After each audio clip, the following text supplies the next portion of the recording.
Assalamualaikum warahmatullahi wabarakatuh.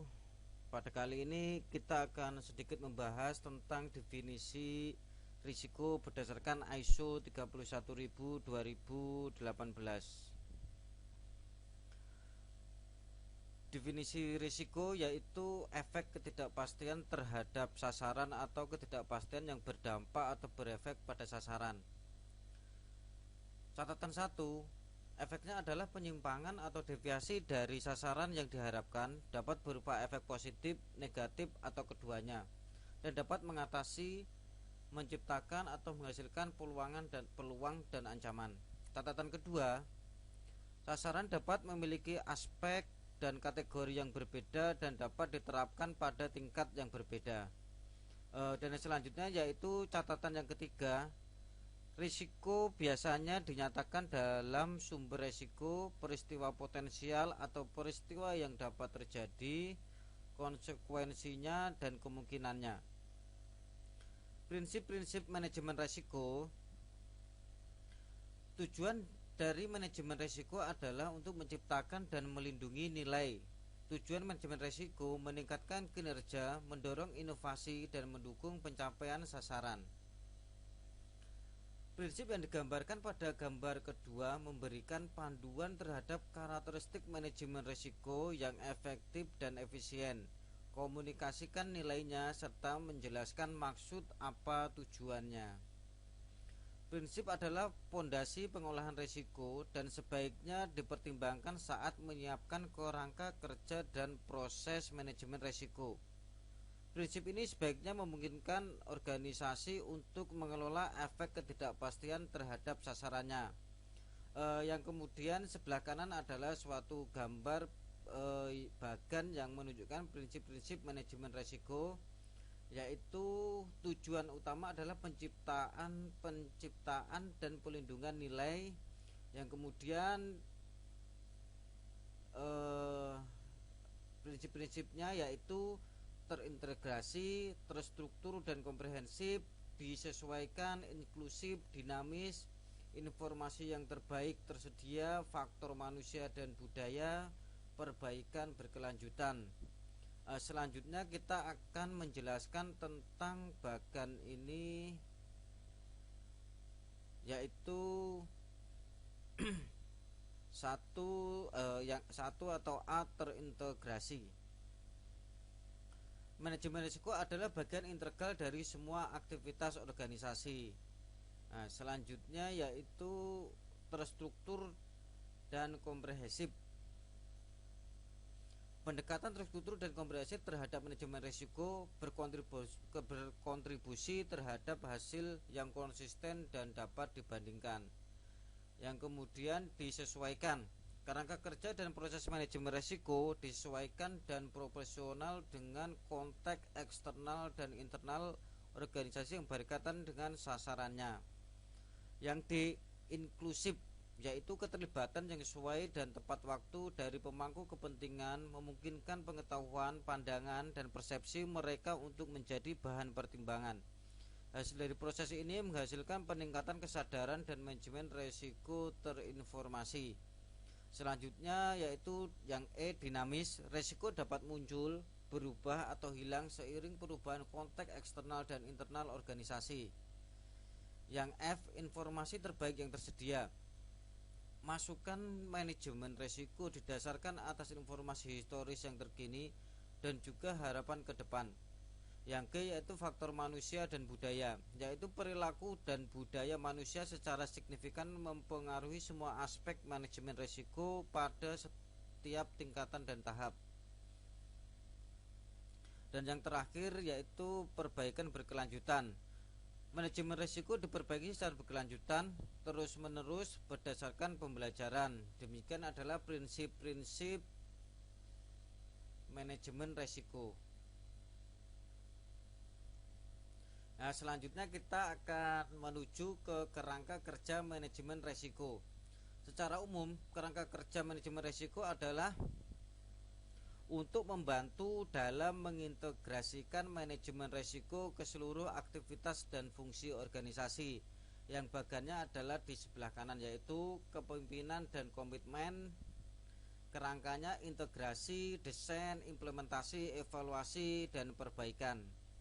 Selanjutnya akan kita bahas satu persatu. Yang pertama adalah kepemimpinan dan komitmen,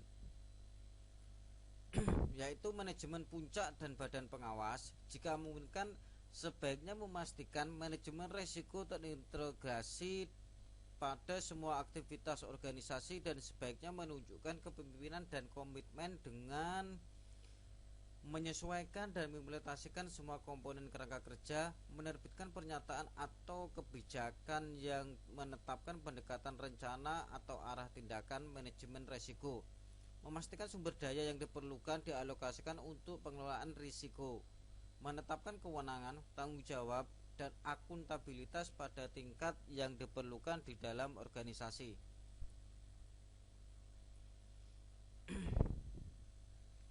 Yang kedua yaitu integrasi. Integrasi manajemen risiko tergantung pada pemahaman terhadap struktur dan konteks organisasi. Struktur berbeda bergantung pada tujuan, sasaran, dan kompleksitas organisasi. Risiko dikelola di semua bagian struktur organisasi. Tiap orang di organisasi bertanggung jawab terhadap pengelolaan risiko. Yang ketiga yaitu desain. Desain ini ada beberapa, yaitu yang pertama pemahaman organisasi dan konteksnya. Pemeriksaan konteks eksternal organisasi dapat termasuk tetapi tidak terbatas kepada faktor sosial, budaya, politik, hukum, regulasi, keuangan, teknologi, ekonomi, dan lingkungan yang baik. Internasional, nasional, regional maupun lokal. Penggerak dan tren utama yang mempengaruhi sasaran organisasi juga berhubungan persepsi, nilai kebutuhan, dan harapan pemangku kepentingan eksternal. Selanjutnya yaitu pemahaman organisasi dan konteksnya, hubungan dan komitmen kontraktual, kompleksitas, dan dependensi jaringan. Desain yang kedua yaitu penegasan komitmen manajemen risiko. Manajemen puncak dan pengawas jika memungkinkan sebaiknya menunjukkan dan menegaskan komitmen berkelanjutan terhadap manajemen risiko melalui kebijakan, pernyataan, atau bentuk lain secara jelas, menyampaikan sasaran dan komitmen organisasi terhadap manajemen risiko. Komitmen sebaiknya termasuk tetapi tidak terbatas kepada tujuan pengelolaan risiko organisasi, penguatan kebutuhan untuk mengintegrasikan manajemen risiko ke dalam seluruh budaya atau organisasi, kepentingan dalam integrasi manajemen risiko ke dalam aktivitas bisnis inti dan pengambilan keputusan, kewenangan, tanggung jawab, dan akuntabilitas, penyediaan sumber daya yang diperlukan secara penanganan konflik kepentingan, pengukuran dan pelaporan dalam indikator kinerja organisasi, dan yang terakhir yaitu tinjauan peningkatan. Desain yang ketiga yaitu penetapan peran, kewenangan, tanggung jawab, dan akuntabilitas organisasional. Manajemen puncak dan badan pengawas sesuai penerapan sebaiknya memastikan bahwa kewenangan, tanggung jawab, dan akuntabilitas untuk peran yang relevan dalam manajemen risiko telah ditetapkan dan dikomunikasikan pada semua tingkat organisasi, serta baiknya menekankan bahwa manajemen risiko adalah tanggung jawab inti, mengidentifikasikan individu yang memiliki akuntabilitas dan kewenangan untuk mengelola risiko.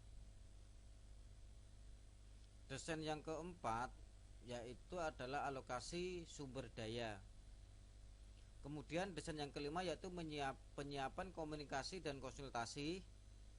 Dan desain yang kelima yaitu implementasi. Organisasi sebaiknya mengimplementasikan kerangka kerja manajemen risiko dengan mengembangkan rencana yang sesuai, termasuk waktu dan sumber daya, mengidentifikasikan di mana, kapan, bagaimana, dan oleh siapa beragam jenis keputusan di seluruh organisasi.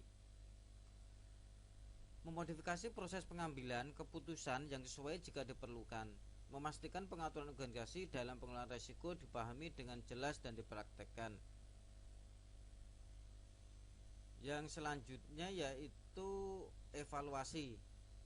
Untuk mengevaluasi efektivitas kerangka kerja manajemen risiko, organisasi sebaiknya mengukur kinerja kerangka kerja manajemen risiko, Rencana implementasi indikator perilaku yang diharapkan menentukan apakah kerangka kerja manajemen risiko sesuai untuk mendukung pencapaian sasaran organisasi. Yang kelima yaitu perbaikan. Perbaikan ini mempunyai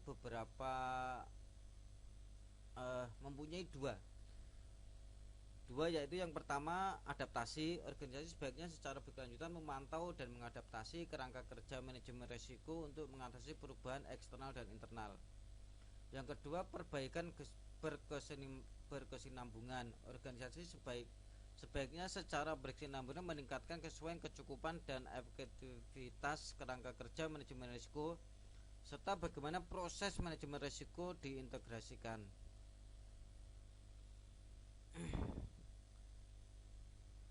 Demikian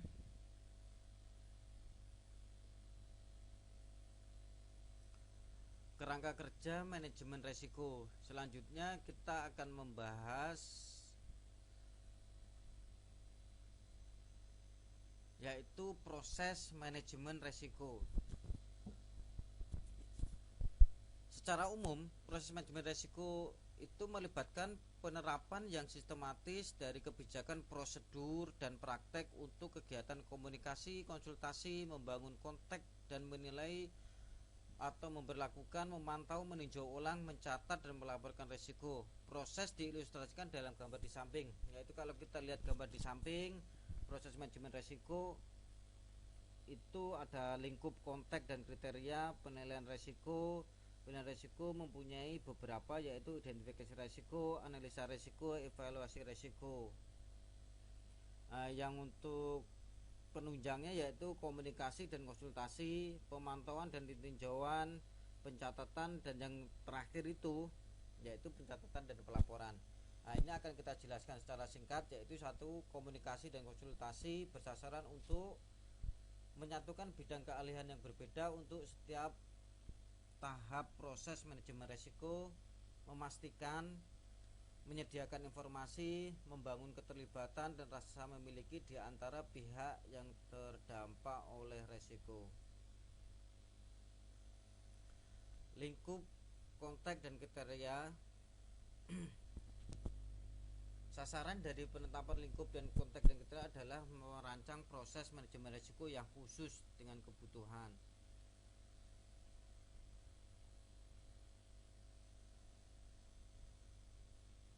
Untuk lingkup dan konteks itu di bawahnya itu sesuai dengan bagan, yaitu ada penentuan lingkup,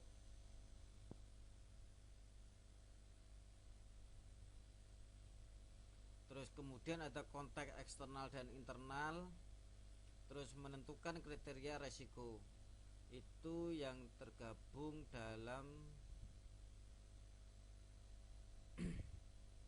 proses manajemen risiko. Kemudian penilaian risiko itu yang pertama yaitu identifikasi risiko, yang penjelasannya ada di bawah. Terus kemudian analisa risiko, evaluasi risiko, perlakuan risiko.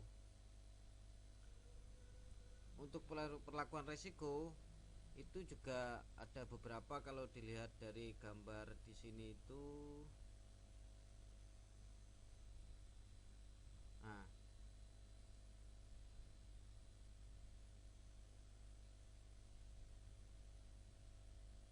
Yang kelima itu ada opsi perlakuan risiko, penyiapan dan penerapan rancangan perlakuan risiko, terus kemudian pemantauan dan tinjauan, dan yang terakhir itu pencatatan dan pelaporan. Ini adalah proses finalnya, yaitu pencatatan dan pelaporan. Proses dan hasil keluaran yang manajemen risiko sebaiknya didokumentasikan dan dilaporkan melalui mekanisme yang sesuai. Pencatatan dan pelaporan bertujuan untuk mengomunikasikan aktivitas manajemen risiko dan hasil keluaran dari manajemen risiko ke seluruh organisasi, memberikan informasi untuk pengambilan keputusan, meningkatkan aktivitas manajemen risiko, membantu interaksi dengan pemangku kepentingan termasuk pihak yang memiliki tanggung jawab dan akuntabilitas untuk aktivitas manajemen risiko. Keputusan berkaitan dengan pembuatan retensi, kemudian Kemudian faktor yang perlu dipertimbangkan dalam pelaporan mencakup tetapi tidak terbatas pada berbagai perbedaan pemangku kepentingan yang berbeda serta kebutuhan dan persyaratan informasi yang mereka khusus. Biaya, frekuensi, ketepatan waktu pelaporan, metode pelaporan, relevansi informasi terhadap sasaran dan pengambilan keputusan organisasi. Demikian pembahasan kita kali ini, sedikit tentang definisi manajemen resiko berdasarkan ISO 31000 2018.